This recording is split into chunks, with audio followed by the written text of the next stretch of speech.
여러분 안녕하세요. 자, 오늘은 지난 시간에 뒤를 이어서 이제 대한민국의 정부가 수립되는 과정에 대해서 이야기를 하도록 하겠습니다. 자, 지난 시간까지는 우리는 바로 대한민국이 광복이 된 다음에 있었던 바로 대대적인 혼란에 대한 내용에 대해서 설명을 했었었죠. 자, 이번 시간은 바로 그 뒤를 이어서 조금씩 이제 정부를 수립해 가는 과정 중에서 어떻게 우리나라가 분단이 되게 되었었는가에 대한 내용에까지 그 과정을 찬찬히 들여다보면서 상황을 살펴보도록 할게요. 자, 지금부터 진행을 하도록 하겠습니다. 여러분은 프린트 2페이지, 그 다음에 교과서는 80, 81페이지에 해당되는 부분입니다. 자, 지금부터 보도록 합시다.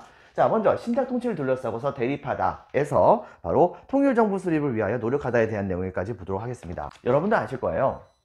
바로 이미 우리나라는 카이로 회담 때부터 이른바 이제 적정한 시기에 맞춰 가지고서 우리나라의 독립을 인정하겠다라고 하는 그런 내용을 연합군들이 약속을 했었어요. 사실 이걸 주장했던 적은 미국 쪽이긴 했었거든요. 자, 근데 이것을 실제로 지키려고 했었습니다. 때문에 어쨌든 간에 일본이 항복한 상황에서 우리나라가 어쨌든 독립이 돼야 되는 거잖아요. 그래가지고 당시에 미국과 그 다음에 영국과 그 다음에 소련의 대표자들이 모스크바에 모여가지고서 우리나라의 독립 문제를 본격적으로 어떻게 진행을 할 것인가를 가지고서 이제 논의를 하게 됩니다. 이게 바로 그 유명한 모스크바 삼국 외상회의, 또 다른 말로 줄여서 말하면 모스크바 삼상회의라고도 얘기를 해요. 여기 보다시피 미국과 영국과 소련에 해당하는 그런 외교부 장관들이 모스크바에 모여서 한반도의 독립 문제에 대한 논의를 하게 됐던 것이죠. 그리고 되게 치열한 논쟁을 벌이게 됩니다. 근데 이 과정 중에서 사실 미국 쪽은 우리나라 한 몇십 년 동안 유엔 산하에 신탁 통치를 진행하려고 했었어요. 이른바 미국은 한반도에 있는 사람들에게 바로 민주주의라고 하는 것을 가르치고 그 독립이라고 하는 혜택을 주겠다라는 식으로 바로 그런 식으로 우리나라를 독립시키려고 하는 모습을 보여줬었죠. 근데 이때 당시에 소련의 경우에는 그게 무슨 소리냐, 즉각적으로 독립시켜야 된다라고 주장을 하게 됩니다. 그래서 여기에서 바로 미국 쪽의 입장과 소련 쪽의 입장이 극명하게 갈려서 팽팽하게 의견 대립이 있게 됐었는데, 결과적으로는 이때 당시에 양측은 합의를 보게 됩니다. 그 첫 번째는 뭐냐면, 일단은 우리나라를 독립시키려고 한다면 임시정부를 만들어야 될 거 아닙니까? 그렇기 때문에 일단은 임시정부를 만들자고 주장을 하게 돼요. 각계의 요구사항을 받아들여서 임시정부를 이때 당시에 만들고, 그 임시정부에게 미 군정과 소련의 군정이 각종 모든 권력을 이양해서 한국이란 나라를 독립시키도록 하자라고 하는 약속을 하게 되었던 것이에요. 여기 보다시피 임시정부를 수립하는 것을 일단 목적으로 삼습니다. 자, 그리고 두 번째 사항에서는요, 최종적으로는 여기 보다시피 최대한 5년간의 신탁 통치를 하자고 주장을 하게 됩니다. 즉 바로 우리나라를 독립시키면은 안 되겠으니까 한 5년 동안 신탁 통치를 하고 빨리 우리나라가 성숙해서 하나의 국가를 만들 수 있는 상황이 된다고 한다면 충분히 그 전에도 독립을 시켜줄 수 있지만, 어쨌든 간에 한 5년 동안은 국제연합이 바로 우리나라를 맡아가지고서 이제 계속해서 정부를 수립하는 과정을 책임지고서 가르친다, 뭐 이런 식의 내용이 있었던 거예요. 자, 그리고 또 한 가지, 바로 이러한 임시정부를 만들기 위해서는 남쪽은 미국이, 그 다음에 북쪽은 소련이 장악했었잖아요. 바로 이들이 같이 연합을 해가지고 바로 한반도 내부에서 공동의 국가를 만드는 것을 목표로 하는 이른바 미소 공동위원회라고 하는 위원회를 설치하고, 이걸 통해서 임시정부를 수립하는 것에 대해서 많이 논의를 하기로 약속을 하게 됩니다. 이렇게 하면서 우리나라가 하나의 국가로 만들어지는 것이 이루어질 수 있을 거라고 생각했던 거예요. 자, 근데 이제 문제가 뭐가 생겼냐면, 여기서부터 시대의 사기극이 등장하게 됩니다. 요새 가끔 가다 보면 가짜뉴스가 그렇게 문제가 된다고 얘기하는 것이 있죠. 이때 당시에 동아일보 쪽에서 이거에 대해서 취재를 미리 해나가는 모습을 보여줬던 것입니다. 그런데 왜 그런지 모르겠지만 다른 언론사들은 이 구체적인 내용을 미리 받아보지 못했었는데, 바로 이때 당시에 동아일보 쪽에서 바로 이 내용을 미리 입수를 한 겁니다. 당연히 우리나라의 독립 문제에 관련해 가지고 이야기하는 것이니까 초미의 감신사가 바로 이 모스크바 3국 외상회의의 내용일 거 아니에요. 근데 이거에 대해서 자기네들이 바로 이 모스크바 3국 외상회의의 내용에 대해서 안다고 하면서 당시에 우리나라 국민들에게 싹 다 뿌려버렸었어요.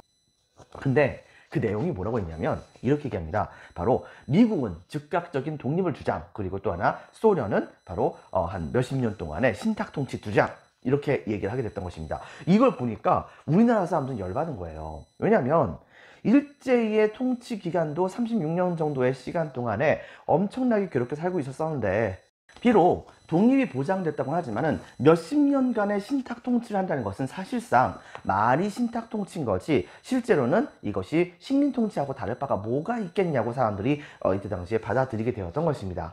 때문에 이 얘기가 들리는 그 순간 우익 계열 쪽에 해당되는 사람들과 좌익 계열 쪽에 해당되는 사람들은 좌우를 구분하지 않고 저마다 적극적으로 반탁 운동을 벌이게 됩니다. 신탁 통치에 반대한다고 주장을 했던 것이죠. 자, 여기 보다시피 신탁 통치는 식민 통치라고 생각했던 거예요. 그래가지고서 우익 계열 쪽에 해당되는 그런 많은 사람들이 여기에 대해서 적극적으로 반대하는 모습을 보여줬었어요. 근데 좌익 계열 쪽에 해당되는 사람들은 여기서 약간 좀 생각이 달라집니다. 왜냐하면 초기엔 반탁을 했었어요. 그런데 얼마 후에 사실 그게 아니라더라라고 하는 전달문이 날라오긴 했었습니다. 그런데 어쨌든 간에 바로 이 신탁 통치라고 하는 것은 식민 통치를 계속해서 유지해 나가는 거에 대한 것을 이야기하는 것이기 때문에 바로 이때 당시에 우익 계열 쪽에 해당되는 사람들의 경우에는 전부 다 이것을 반대하긴 했었지만, 좌익 계열 쪽에 해당되는 단체 같은 경우에는 비록 솔직히 말해가지고 신탁 통치를 받는다는 것 자체가 굉장히 억울하긴 하다. 하지만은 곰곰이 생각해보면 어쨌든 간에 신탁 통치를 하는 것도 임시정부를 수립하면서 신탁 통치를 하는 거 아니겠는가. 결과적으로는 임시정부가 주도권을 갖고서 국가를 통치하는 것이니까 사실상 우리나라가 독립을 해나가는 것에 해당되는 것이 아니겠는가 생각을 해가지고서, 즉 임시정부가 수립되는 것이 중요하다고 여겨서 이때 당시에 바로 반탁에서 찬탁으로 돌아서게 됩니다. 근데 이때 당시에 여러분들, 우리 남한 지역에 전반적으로 사상적인 경향을 따져보게 된다고 한다면 사실은 좀 그랬었어요. 북쪽의 경우에는 돈 좀 많이 벌었던 사람들이 좀 많이 있었습니다. 그러다 보니까 자본주의 세력들이 좀 많이 강한 편에 해당이 됐었거든요. 민족주의 계열 쪽에 해당되는 사람들이 많이 있었었고, 반대로 남한 지역 같은 경우에는 바로 이제 사회주의 계열 쪽에 해당되는 사람들이 조직이 굉장히 강력했던 상황이었어요. 근데 아이러니컬하게도 북쪽은 이때 당시에 사회주의자가 권력을 잡게 됐고, 남쪽 같은 경우에는 미국이 권력을 잡았던 상황이 됐던 거잖아요. 자, 이런 상황에서 갑자기 이 좌익 계통에 해당되는 사람들이 국민들이 보기에는 하루아침에 바로 입장을 싹 하고 바꾼 거예요, 여러분들. 자, 이렇게 되다 보니까 결과적으로는 이 우익 계열 쪽에 해당되는 사람들은 좌익 계열 쪽에 해당되는 사람들을 엄청나게 공격을 합니다. 뭐라고 공격을 하게 되냐면, 하루아침에 어떻게 그렇게 입장을 싹 바꿀 수가 있겠는가. 너희 좌익은 결과적으로는 사회주의 세력의 우두머리라 볼 수 있었던 소련의 사주를 받아가지고서 이렇게 입장을 바꾼 것이 아니겠는가 하고 강력하게 비난을 하게 됩니다. 근데 그 비난이 제대로 먹혀요. 때문에 남쪽 지역에서 훨씬 더 우세했었던 좌익 계열의 세력들이 이 반탁 운동에 대해서 입장을 버리고서 찬타고 돌아서게 되면서 민중들의 지지가 갑자기 확 하고 식어들게 됩니다. 근데 여기에서 갑자기 짠하고 등장하는 세력이 등장하게 됩니다. 그들은 바로 누구냐면 바로 예전에 있었던 옛날 친일파 계통에 해당되는 사람들이었어요. 이른바 처음에는 우리 민족을 위해서 열심히 활동했었던 독립운동가 계통에 해당되는 사람들이 나중에 가가지고서는 바로 변절했었던 사람도 있을 거 아니에요. 근데 그 사람들도 이때 당시에 하나의 당파를 만들고서 나름대로 우익으로서 활동을 해나가는 모습을 보여줬었지만, 그들이 일제시대 때에 했었던 행동 같은 것이 굉장히 좀 친일파스러운 것이 너무 많았기 때문에 민중들이 그들에 대해서 지지를 별로 하지 않았었단 말이에요.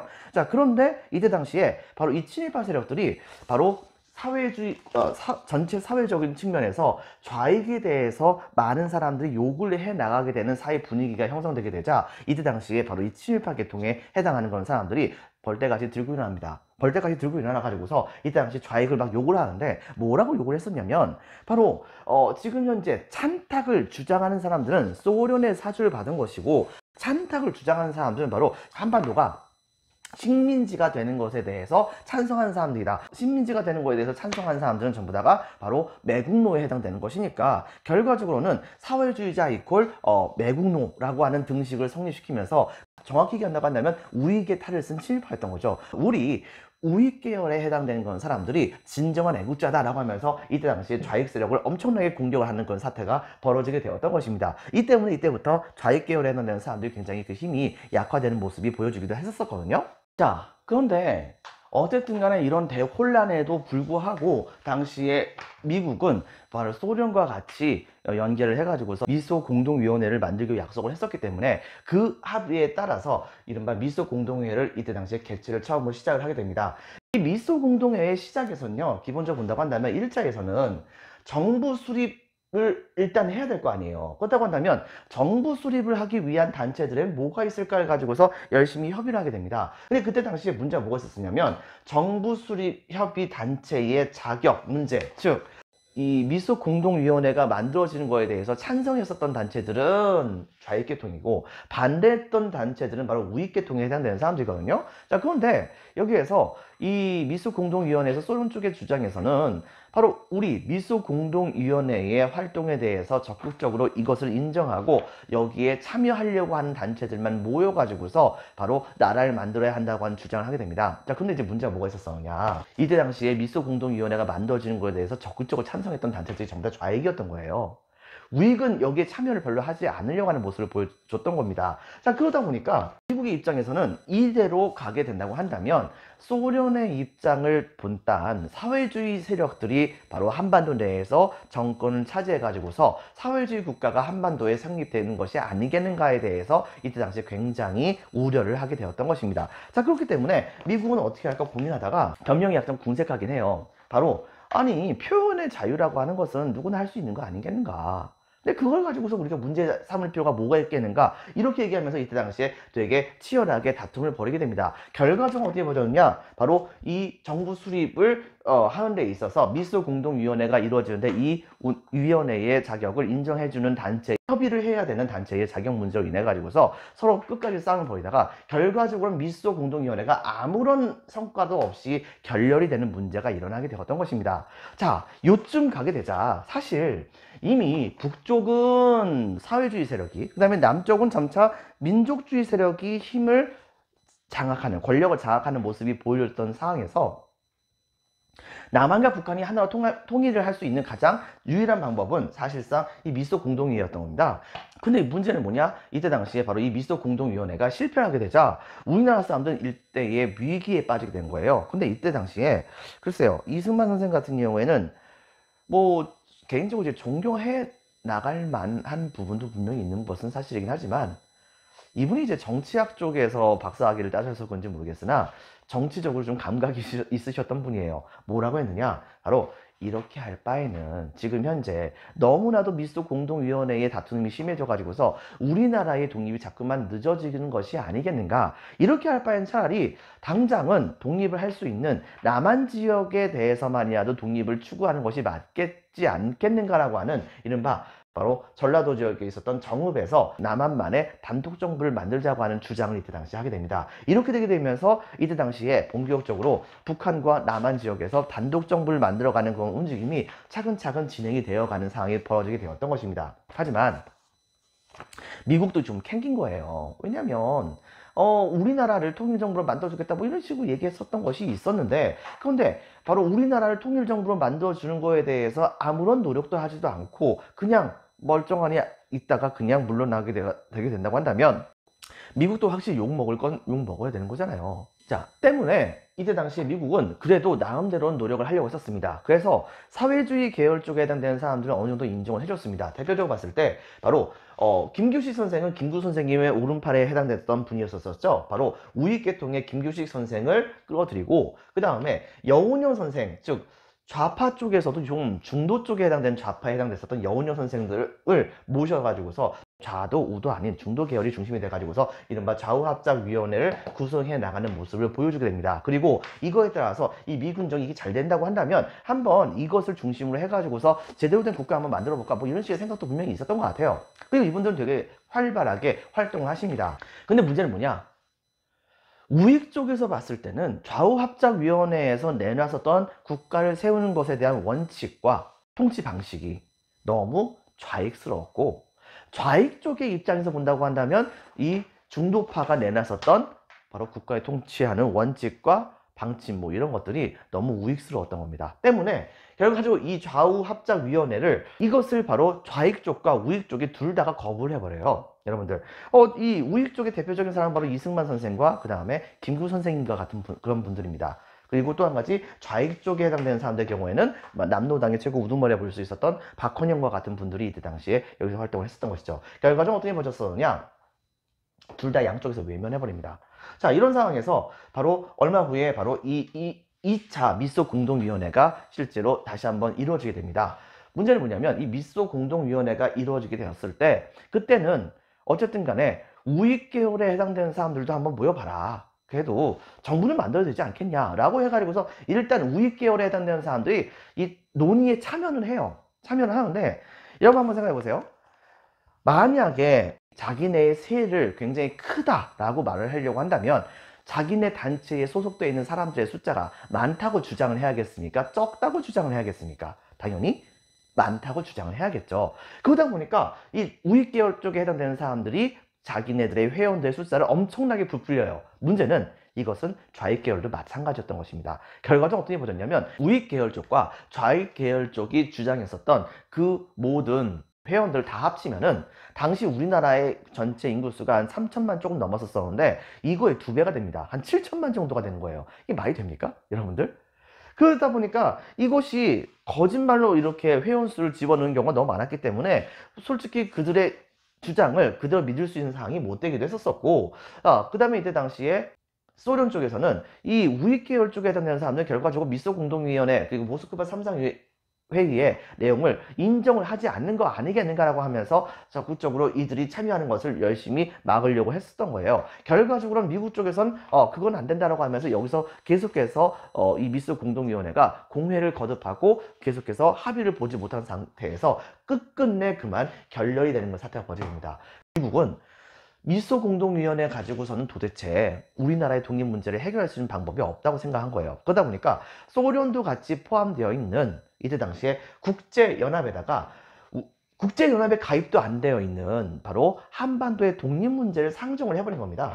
유엔에다가 한반도의 독립 문제를 상정을 해버린 거예요. 그래서 여기에서 사람들이 이제 투표를 본격적으로 하게 되었던 것이죠. 근데 이제 문제는 뭐가 있었냐면 투표를 열심히 해가지고서 결과적으로 결론 나왔던 것이 바로 뭐냐, 남북한 총선거를 통해 가지고서 바로 우리나라의 단일 정부를 만드는 것이 맞겠다라고 하는 결과가 나왔던 것입니다. 근데 문제는 뭐냐, 이때 당시에 유엔은 사실상 미국이 주도해서 만들었었던 단체입니다. 그러다 보니까 비록 상임이사국으로서 소련이 포함되긴 했었지만 그럼에도 불구하고 이때 당시에 바로 이 유엔 자체가 미국 주도로 흘러가는 경향이 되게 컸거든요. 자, 그러다 보니까 소련의 입장에서는 미국 주도로 흘러가는 유엔이 결정 내렸었던 그런 사항에 대해서 소련이 인정할 수가 없었습니다. 제일 중요한 것 중에 하나, 바로 이 유엔은 모스크바 삼국 외상회의에서 결정했던 사항과 전혀 관계없는 단체라 볼 수 있는 건데, 왜 미국과 영국과 소련이 모여가지고서 얘기하는 그런 상황에서 유엔이 여기 왜 개입을 하느냐, 이렇게 하면서 이거에 대해서 강력하게 반대하는 모습을 보여줬던 것이죠.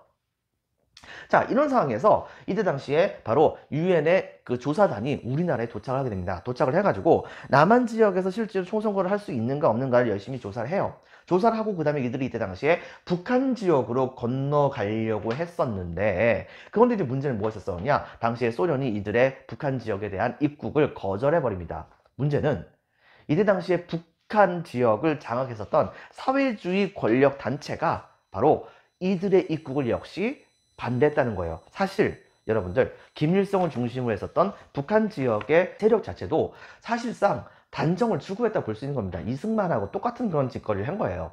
그 이유가 왜냐면 남북한 총선과 의해서 한반도에 단독 정부를 만든다고 했을 때 사회주의의 입장에서 본다고 한다면 북한 지역에 살고 있던 사람들의 숫자가 남한 지역에 살고 있던 사람들의 숫자보다 훨씬 더 적었거든요. 그러니까 결과적으로는 그 인구수에 비례해 가지고서 투표하게 된다고 했었을 때 결과적으로는 북한에게 굉장히 좀 불리하는 결과가 나타날 수도 있다는 얘기입니다. 그렇다고 한다면은 자기네들이 생각했을 때 자기네들이 생각하는 방향에서의 단독 정부가 만들어지지 않을까 두려워했었던 북한 쪽에서의 권력 세력은 바로 이 유엔의 조사단을 북한 지역에 대한 입국을 거부를 해버리는 모습을 보여주게 됩니다. 결과적으로 그들은 더 이상 방법이 없었어요. 어떻게 할까 고민하다가 다시 한 번 더 유엔 소총회의 결정 사항에 따라서 만약에 그렇다고 한다면 북한 지역이 나중에 선거를 하게 된다고 했을 때, 참고로 여기서 선거는요, 여러분들, 대통령 선거가 아닙니다. 국회의원 선거예요. 여러분들, 이 국회의원 선거가 가능한 지역, 남한 지역에서만 하도록 하자 라고 결정을 내리게 된 겁니다. 결과적으로 여기서 보이다시피 이 소련과 그 다음에 북한의 반대로 북한 지역에서는 선거를 하지 않고 다만 남한 지역에서만 선거하기로 결정했던 거예요. 하지만 이런 모습을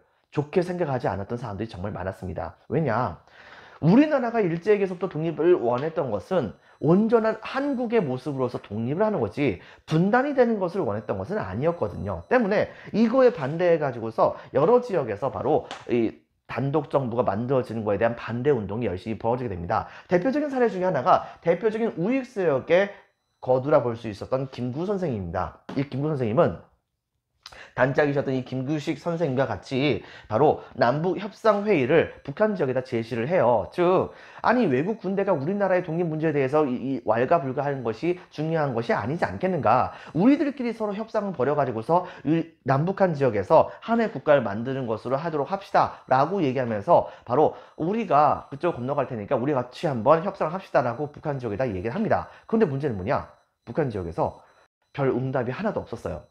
말 그대로 무반응이었었죠. 그런데 문제는 뭐냐, 남한 지역에서의 선도가 어느 정도 결정이 되려고 하는 건 상황이 되자 북한 쪽에서는 남한 지역에서 일어났었던 이런 선거 자체를 이것은 잘못된 선거다 라고 하는 것을 내세우기 위해서 남쪽의 우익 세력의 대표자였었던 김구 선생님을 꺼줄 생각을 했던 겁니다.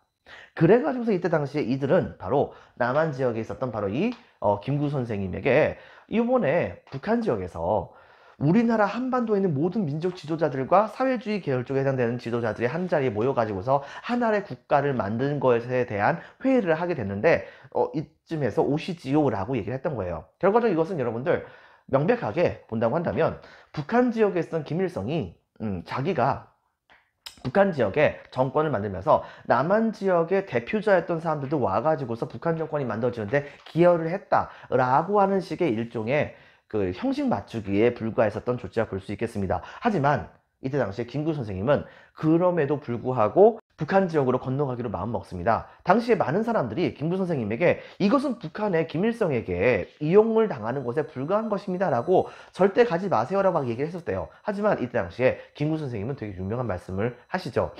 내가 만약에 38선을 건너다가 쓰러지어서 넘어질지언정 내 육신의 영달을 위해서, 내가 잘 나가는 것을 위해서 바로 이 나라가 분단되는 것을 이 두 눈을 뜨고서 볼 수가 없습니다 라고 얘기하면서 이때 당시에 북한 지역을 진짜 건너가셨어요. 그리고 거기에서 회의를 하셨고 결과적으로 회의에서는 남한과 북한 지역에 있었던 모든 외국 단체들이 전부 다 물러나기를 원한다 라고 하면서 이때 당시에 바로 남북한의 주둔해 있었던 소련군과 미국군의 그런 후퇴, 그 다음에 군정의 후퇴를 주장하는 선언을 하게 됩니다. 하지만 그 선언을 남쪽에서 들은 사람은 거의 없었었죠. 여러분들, 결과적인 것은 사실상 실패하게 되는 그런 사태가 벌어지게 되었던 것입니다. 그리고 여러분들, 이때 당시에 국회의원을 뽑기 위해서 시행했었던 선거가 바로 50 총선거라고 합니다. 1948년에 있었던 그런 선거인데요. 이 선거를 통해 가지고서 이른바 재헌국회라고 하는 국회를 만드는 거긴 한데 문제는 뭐냐면 국회의원을 뽑아야 되는 거잖아요. 그런데 각 지역에서 우리나라 사람들 굉장히 높은, 그때 당시에 사람들을 봤을 때도 어떻게 전 세계적으로 이렇게 높은 투표율이 가능할 수 있겠는가라고 얘기할 수 있을 정도로 90몇 %가 넘을 정도로 많은 사람들이 다 투표장에 나와가지고서 실질적으로 한 표씩을 행사를 했었거든요, 여러분들. 그런데 문제는 뭐냐, 제주도 지역에서는 이거에 대해서 좋지 않게 생각했던 사람들이 분명히 있었습니다. 물론 바로 여기 보였었던 니스 공동위원회가 있기 직전에 미국은 바로 사회주의 계열 쪽에 해당되는 그런 정당과 단체들을 탄압하는 모습을 실제로 보여주게 됩니다. 자, 그런 상황에서 50 총선거가 딱 일어난다고 했었을 때 제주도 지역에 있던 그런 사람들은 이거에 대해서 그다지 좋아할 수가 없었어요. 50 총선거가 있기 1년 전서부터 제주도 지역에서는 단독 정부가 만들어지는 거에 대해서 반대 운동이 되게 많이 벌어졌던 것입니다. 당연히 그러다 보니까 미국의 입장에서도 이것은 바로 사회주의자에 해당되는 그런 사람들이 제주도 사람들을 충동질을 하는 것이 아니겠는가라고 하는 주장도 되게 많이 있었었고, 그 다음에 또 한 가지는 50 총선거가 이루어지게 되었을 때 제주도 지역에서는 실제로 투표가 이루어지긴 합니다. 이루어지긴 했었지만은 사회주의자 계열 쪽에 되는 사람들이 뽑히긴 했었으나 이 사람들이 이때 당시에 서울로 가가지고서 뭐라고 얘기했냐면 이번 단독 선거가 되는 것은 절대로 우리가 인정할 수 없다라고 딱 선언한 다음에 그 말 하고서 그냥 서울에서 그냥 내려와 버려요. 자, 이렇게 되다 보니까 실제로 총선거 자체가 제주도 지역에서는 잘 이루어지지 않았다고도 볼 수가 있는 것이거든요. 자, 이런 상황에서 이승만이 우리나라의 첫 번째 대통령이 되잖아요. 그러자 이때 당시에 이승만 정권은 바로 이 지역에 있는 사람들을 확실하게 진압하기 위해서 열심히 노력을 하게 됩니다. 경찰 병력을 파견해가지고서 바로 이 시위 운동을 벌였던 사람들이 열심히 진압을 하게 되죠. 그런데 여기다 또 한 가지 뭘 했었냐면 당시에 북한 지역에서요, 토지개혁을 실시하게 돼요. 그런데 문제는 토지개혁을 실시하는 방법이 무상몰수, 무상분배입니다. 그러다 보니까 원래 토지를 많이 갖고 있던 사람들의 경우에는 북한 정부의 조치에 대해서 그다지 좋아할 리가 없잖아요. 자, 그렇게 되니까 이것 때문에 저항을 하게 되니까 당시 북한 정부가 어떻게 했었냐면 바로 그런 식으로 활동하는 사람들을 싹을 다 죽여버렸어요. 친일파를 몰아가지고. 그러다 보니까 친일파가 아니었음에도 불구하고 그렇게 죽여버리는데 살아야 될 거 아니에요. 그러다 보니까 굉장히 많은 지주 세력과 같은 사람들이 아무런 연고도 없었던 남쪽 지역으로 그냥 내려와 버리게 됩니다. 자, 그러다 보니까 여러분 생각해 보세요. 이북 지역에서 왔던 사람들이긴 하지만 그 사람들의 경우에는 사회주의에 대해서 좋은 감정이 있을 리가 없잖아요. 그러다 보니까 그들은 일종의 내려와가지고 남한 지역에서 서북청년단이라고 해가지고 굉장히 강력한 반공단체를 만들게 됩니다. 근데 그 반공단체가 바로 이승만 정권에게 충성을 바치는 거예요.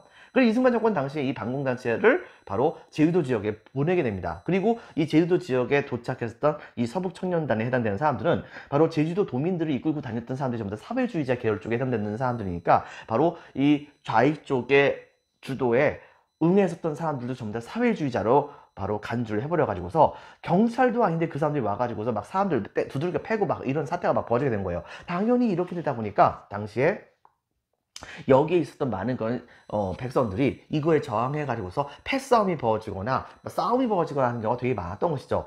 그리고 이때 당시에 특히 1948년 4월 3일을 기점으로 해가지고서 대대적인 봉기가 일어나게 되자 정부 쪽에서는 이들을 진압하기 위해서 군대까지 파병하게 되는데 문제는 뭐냐면 그 군대가 파병하러 갔는데 정부 쪽의 입장에서는 지금 제주도에서 좌익 쪽에 해당되는 그런 사람들이 들고 일어났으니까 걔네들 전부 다 쏴 죽여라 이런 식으로 명령을 내렸는데 문제는 그 군대 안에 사회주의자에 해당되는 사람들이 있었던 거예요. 그러다 보니까 여수순천 지역에 있었던 국군에게 바로 제주도를 진압을 하라고 군대를 파병하려고 했는데 바로 이 여수순천에 있었던 군대가 정부에 반항을 해가지고서 반란을 일으키는 사건이 터지게 됩니다. 이른바 그 이름도 유명한 여수순천 반란 사건이라고 선생님이 배웠었어요. 근데 최근에 이 사건에 대해서 재평가를 하는 과정 중에서 여수순천 11구 사건이라고 이름을 붙이게 됩니다. 바로 이때 당시에 일부 국군이 4.3 사건 진압을 거부하게 되면서 반란을 일으키게 되었고 이 반란은 결과적으로 진압이 되긴 했었지만 일부 세력들이 산속에 들어가면서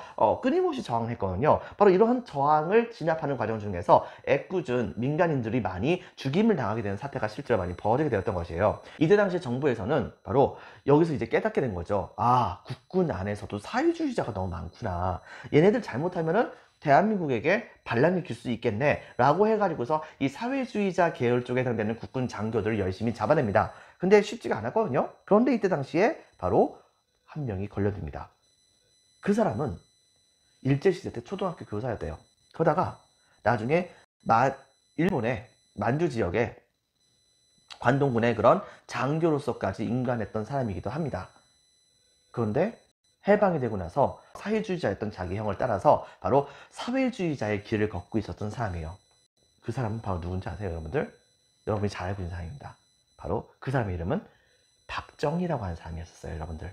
이 박정희가 이때 당시에 잡혀 들어와 가지고서 모진 고문을 많이 받았거든요. 근데 이 박정희가 옛날 일본군 출신이었거든요, 여러분들. 자, 그러다 보니까 우리나라 국군은 사실은 우리나라 국군의 모태가 바로 한국 광복군이라고 얘기하지만 광복군의 숫자 자체가 그다지 많은 편이 아니에요.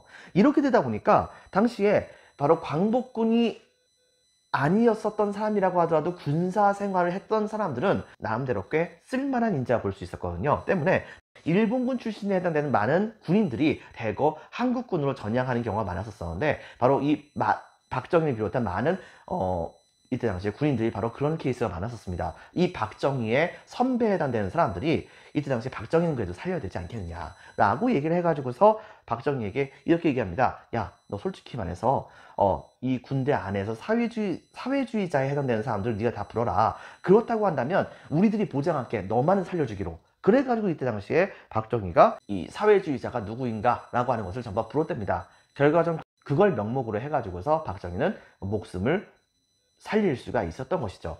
어쨌든 간에 그렇게 하게 되면서 여수순천 11구 사건이 터지게 되면서 많은 민간인 희생이 벌어졌고 이 제주도 지역에서도 굉장히 많은 사람들이 실제로 이제 군대 가가지고서 이들을 진압하러 출동을 했었거든요.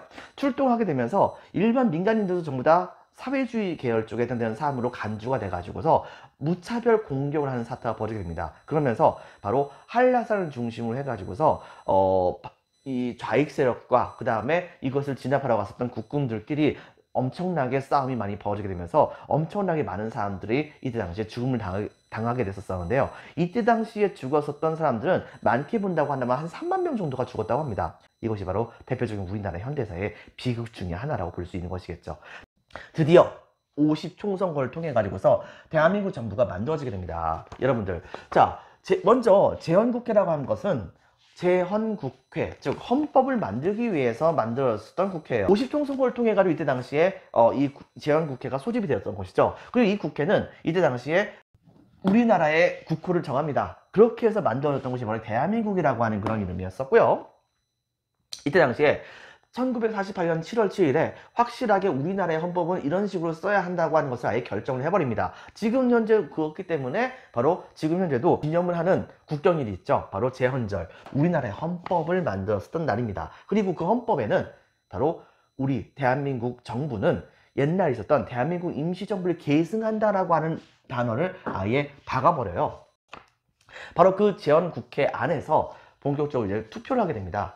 즉 이때 당시에 대통령 선거는 국민들의 손에 의해서 뽑혔었던 국회의원들이 투표를 통해 가지고서 대통령을 뽑는 제도였었어요. 이른바 대통령 간선제라고 하죠. 그렇게 해서 뽑혔던 사람이 바로 여러분들 잘 알고 있는 우리나라 초대 대통령 이승만 대통령이었었습니다. 자, 그리고 이 이승만 대통령을 중심으로 해가지고서 기본적으로 시스템은 이겁니다.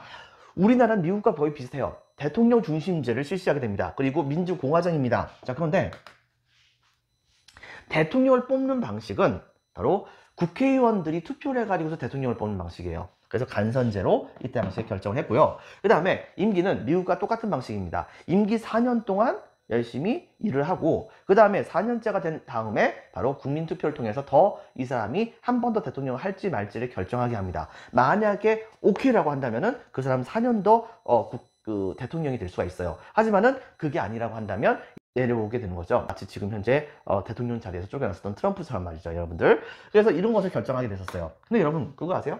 대통령 선거에서 사실상 2등을 했던 사람이 누군지 아세요?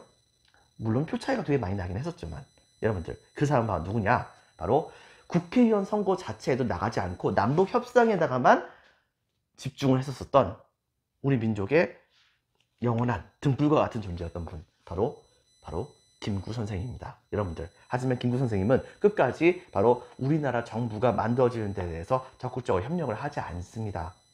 정말로 안타까운 일이라 볼 수 있겠죠.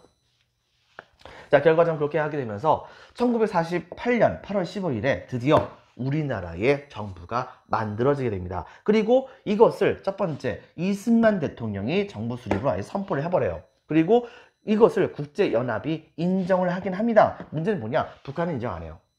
그래가지고서 물론 이제 우리나라도 북한은 인정 안 해요, 여러분들. 자, 이렇기 때문에 정부가 나름대로의 그런 시스템이 구축되었다 볼 수 있거든요. 그 다음에 이승만 대통령은 바로 대통령이 되자마자 제일 먼저 했던 것 중에 하나는 바로 뭐냐면 망치를 들고서 그때 당시에 대통령궁이 어디였냐면은 바로 일제 통치기관에 있었던 청와대가 없습니다. 이때 당시 여러분요. 바로 조선 총독부로 대통령궁을 만들어요. 거기에 들어가가지고 생활했었었는데 그때 당시에 이승만 대통령은 망치 들고서 이 조선 총독부 안에 있었던 여러 개의 그 콘센트 같은 거 있죠. 이런 것을 그냥 깨고 돌아다녔어요. 그러면서 일제 잔재를 부순다고. 하지만 실제로는요, 이 이승만 대통령은 자기 조직이 별로 없었어요.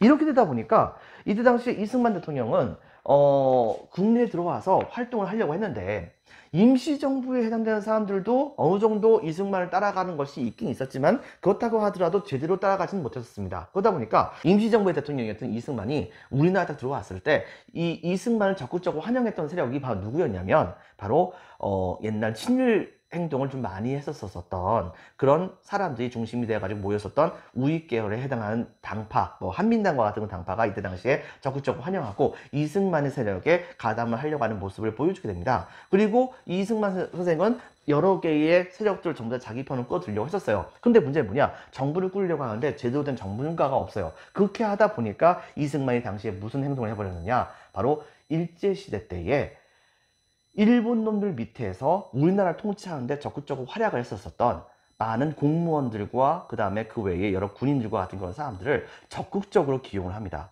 이른바 친일파들을 바로 자신의 수족으로 부리게 되는 그런 상황이 벌어지게 된 거예요. 친일파는 바로 미 군종 시기 때 한시름 돌렸는데 바로 우리나라의 초대 대통령이 그들을 전부 다 기용을 하다 보니까 이제 기세가 등등해지게 되었던 것이죠.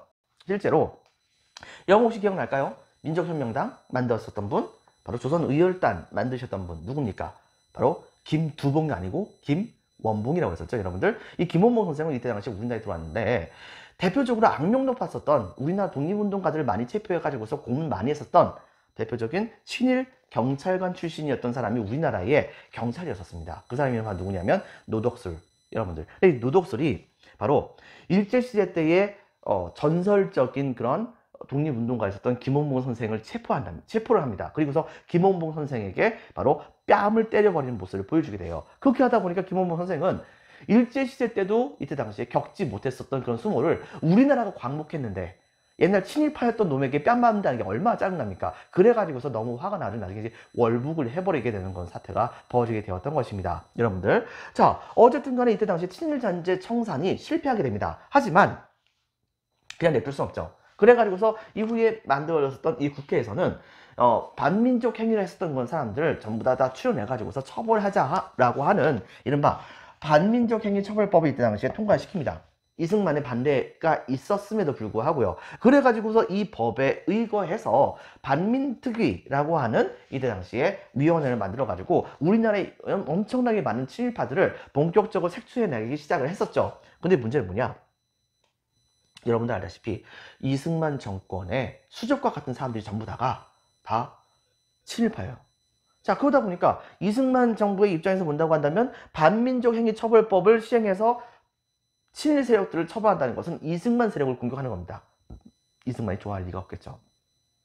결과적으로는 이승만은 이때 당시에 옛날 친일했던 사람들이라고 하더라도 지금은 이제 용서해줘야 된다 뭐 이런 식의 소리를 하다가 이 활동이 너무 활발해지게 되다 보니까 나중에 어떻게 썼냐, 아예 이 반민특위를 시행했던 사람들에게 국회 프락치 사건이라고 하거든요. 바로 이때 당시에 사회주의 세력의 섭자다라는 누명을 씌워가지고서 반민특위 자체를 아예 해산시켜버리게 됩니다. 이렇게 되면서 이때 당시에 친일파 처벌 시도를 했었으나 이때 당시에 이승만 정권의 방해로 실패하게 되는 사태가 벌어지게 되었던 것입니다. 반민특위 기억을 해주면 좋겠습니다. 자, 그 다음에 또 한 가지. 우리나라 사람들의 이때 당시에 대부분 사람들의 직업이 뭔지 아세요? 아무리 많이 줄었다고는 하지만 그럼에도 불구하고 이때 당시 우리나라 사람들의 거의 상당수의 직업은 바로 농업이었습니다. 그런데 문제는 뭐냐? 농사꾼들이 자기 땅덩어리를 가는 경우가 그다지 많지가 않았었어요. 일본 놈들이 정말 도망갔음에도 불구하고 그 많은 땅들은 이때 당시 부자에 해당되던 사람들이 많이 차지하는 경우도 정말 많았었습니다. 혹은 국가가 그냥 가져버렸기 때문에요. 자, 그렇게 하다 보니까 국가의 입장에서는 다른 건 모르겠지만 국민들의 이런 빈부격차의 문제의 근본적인 원인이라 볼 수 있었던 바로 이 토지 문제를 확실하게 해결해야겠다고 생각한 거예요. 근데 문제는 뭐냐? 때마침 북한 지역에서 무상몰수, 무상분배라고 하는 원칙에 따라 가지고서 이른바 토지개혁이 실시가 된 거예요. 당연히 북쪽에 있었던 지주계층에 해당되는 사람들은 북한 정권에게 염증을 내면서 남쪽으로 내려오긴 했었지만 그 지역에 살고 있었던 농민들의 입장에서는 자기에게 없었던 토지가 강제적으로 생기게 된 것이니까 얼마나 좋겠습니까? 북한 정권 엄청나게 지지했단 말이에요. 자, 그러다 보니까 남한 지역에서도 토지의 재분배 문제를 반드시 해결을 했어야 됐단 말입니다. 한 가지 해법을 내놓은 게 있었었죠. 즉, 국가가 일정 정도의 면적에 해당되는 토지보다도 많은 토지를 갖고 있는 지주들에게는 강제로 그 토지를 삽니다. 돈 주고 사요. 그리고 돈 주고 샀던 그 토지는 바로 나머지 토지가 없는 일반 농민들에게 오랫동안에 걸쳐 가지고서 국가에게 이 토지에 대한 비용을 갚는다는 명목으로 이 토지를 판매하는 모습을 보여주게 됩니다. 그럼에도 불구하고 이때 당시에 굉장히 가난했었던 농민들은 토지를 살 돈이 없었다고 한다면 이 혜택을 제대로 받지를 못했었겠죠. 하지만은 약간이라도 돈이 있었던 사람들의 경우에 이렇게 토지를 좀 더 많이 늘릴 수 있는 상황이 되게 되면서 이때 당시에 여러분 생각해 보세요. 지주들의 경우에는 자기가 갖고 있었던 토지를 비싼 값으로 팔 수 있는 상황이 못 됐잖아요. 이렇게 되다 보니까 자연스럽게 지주들의 그런 토지가 확 줄어들게 되면서 그 지주들은 재력이 좀 약화되는 모습을 보여주게 됩니다. 하지만요, 여기에서 유상몰수, 유상분배의 원칙에 따른 농지개혁이 있기 직전에 바로 이 많은 지주들은 국가가 수용하는 토지보다 좀 더 비싸게 미리 지주들이 자기들의 토지들을 전부 다 시중에다가 팔아버리는 모습을 보여주게 되었던 것입니다. 그렇게 되게 되면서 어쨌든 간에 강제적으로라도 어느 정도 토지 소유의 불균형 문제를 해결하게 돼요. 그리고 이때 당시 토지를 판매했었던 많은 지주들은 바로 그렇게 해서 얻었던 그 돈을 가지고서 바로 여러 가지 기업 같은 것을 만드는데 적극적으로 사용하는 모습을 실제로 보여줬다 볼 수 있겠죠. 이 농지개혁 너무 중요합니다. 반드시 기억을 해줘야 됩니다. 유상몰수, 유상분배 원칙. 그리고 사실 북한 지역은 정권이 이미 남한 지역보다 먼저 만들어졌었어요. 하지만 북한 정권이 만들어지는 것에 대한 정당성을 주장하기 위해서는 남한 정권이 먼저 정권을 만들었기 때문에 우리도 어쩔 수 없이 정권을 만들 수밖에 없었다라고 하는 모양새를 취할 필요가 있었잖아요. 그렇기 때문에 1948년 8월 15일에 우리나라에 대한민국 정부가 수립이 되게 됐을 때 바로 그 일이 있은 지 얼마 지나지 않아서 북한도 남한이 정권이 만들어졌기 때문에 우리 북한 지역도 어쩔 수 없이 정권을 만들 수밖에 없었다는 것을 표방을 하면서 자체적으로 김일성을 수단으로 한 바로 정권을 이때 당시에 만들게 됩니다. 북한 정권을 만들게 돼요. 자, 그것이 바로 남한 정부를 수립하고 이후에 헌법을 공부하는 모습을 보여줬던 것입니다. 그 다음에 이들은 역시 농지개혁, 무상벌수, 무상분배 원칙에 따라서 농민들의 적극적인 지지를 받게 되었었고요. 그 다음에 사회주의를 국가의 통치 이념으로 삼습니다. 그리고 태극기와 애국기를 더 이상 사용하지 않게 해요. 그리고서 현재 북한기를 사용하게 하고 그 다음에 김일성을 수상으로 한 정부 수립을 해나가는 모습을 보여주게 되었던 것입니다. 자, 여러분들 지금부터 살펴보도록 할게요. 프린트 2페이지. 자, 2번 대한민국 정부를 수립하다 해서 1번 신탁통치 실시를 둘러싸고 대립하다 해서 2번 통일정부 수립을 위하여 노력하다에 대한 내용을 보면 다음과 같습니다. 별표 1개 반. 모스크바 삼국 외상회의 박스. 밑줄 치겠습니다. 미국과 영국과 소련의 외무장관 밑줄. 그래서 한국에 빈칸 적겠습니다. 독립문제를 논의하게 됩니다. 동감 1번 한반도의 민주적인 정부가 수립되는 것에 대한 원칙을 확정했고 동감 2번 최대 5년간의 신탁통치 빈칸에 적겠습니다. 신탁통치. 동감이 3번 정부 수립을 위한 미소공동위원회 설치. 미소공동위원회라고 하는 위원회를 이때 당시 설치했고요. 우익 쪽에서는요. 바로 신탁통치를 식민통치의 연장으로 여겨가지고서 우익 쪽에 해당되는 사람들은 빈칸에 적겠습니다. 반탁운동. 반탁운동에다 박스 한번 쳐주세요. 우익 별표 하나 쳐주세요. 그 다음에 좌익. 후기는 반탁을 주장했습니다. 하지만 임시정부의 밑줄 치겠습니다. 임시정부의 수립이 중요하다 여겨서 빈칸에 적겠습니다. 찬탁으로 돌아섰다. 별표 2개. 바로 미소공동위원회 1차에서는요. 1차 미소공동위원회 밑줄 치겠습니다. 임시정부 수립 협의단체 자격 문제로 미소 간의 대립으로 결렬이 되게 됩니다. 그래서 이것 때문에 단독 정부를 만들어야 한다고 이승만이 발빠르게 움직이게 되죠. 바로 이승만의 무슨 발언이죠? 바로 정읍 발언. 별표 2개. 좌우합작운동. 자, 좌우합작운동에서는요. 우익 박스 치겠습니다. 우익의 대표적인 분 김규식 선생과 좌익의 대표적인 분 여운형 선생님이 중심이 돼가지고서 중도 계열에 빈칸에 적겠습니다. 좌우합작위원회를 구성하게 됩니다. 하지만 바로 좌익과 우익 둘 다가 이 좌우합작위원회를 비판하게 되면서 결과적으로 실패하게 되었고, 자, 양측의 외면, 그래서 실패 박스. 그 다음에 밑줄 치겠습니다. 2차 미소공동위원회 결렬 밑줄. 국제연합의 결정에선 미국이 동감 1번 한국의 독립문제를 빈칸에 적겠습니다. 국제연합의 상정. 동감 2번 남북한 총선거로 통일정부 수립을 결정하게 됩니다. 자, 그리고 이것의 결과 소련과 북한은 이것에 반대를 했죠. 소련과 북한에 밑줄 치고 반대 박스. 그래서 결과적으로는 밑줄 치겠습니다. 선거가 가능한 지역에서의 선거 실시를 결의를 하게 됩니다. 단독 정부 수립운동. 이것이 자주 시험 문제에 나오기도 하죠. 자, 대표적인 경우가 뭐가 있었느냐? 빈칸에 적겠습니다. 남북협상회의. 남북협상회의에서는 김구와 김규식이 바로 북한의 남북협상의 제의를 했었고, 이것이 북한 쪽에서 남북연석회의라고 해가지고서 이분들을 초대를 하게 됩니다. 하지만 결과적으로 성과 없이 결렬이 되게 되었고, 자, 제주 4.3 사건. 자, 여기 나와 있는 검은 점은 전부 다가 다 중요한 겁니다. 반드시 기억해 주세요. 제주 4.3 사건에서는 바로 빈칸에 적겠습니다. 제주도에서 남한 단독정부 수립에 반대하는 좌익과 이를 진압하려는 군대 및 경찰 등이 충돌하게 되었습니다. 자, 결과적으로 많은 민간인들이 희생되게 되었고, 정말로 많은 사람들이 죽게 되었다 볼 수 있겠죠. 자, 그 다음에 또 한 가지 여수, 순천 11구 사건. 일부 국군이 제주 4.3 사건 진압을 거부하면서 반란을 일으켰고, 이것 때문에 많은 사람들이 희생을 당하게 됩니다. 자, 프린트 3페이지 넘어가면요. 별표 2개 칩니다. 이 흐름 여러분 한번 기억을 해주면 좋을 것 같아요. 미소공동위원회가 결렬되어 있었고 미국의 한국 문제를 빈칸에 적겠습니다. UN. 오른쪽에 보면 유엔 총회에서 유엔 한국임시위원단 감시 하에 빈칸에 적겠습니다. 남북 총선거.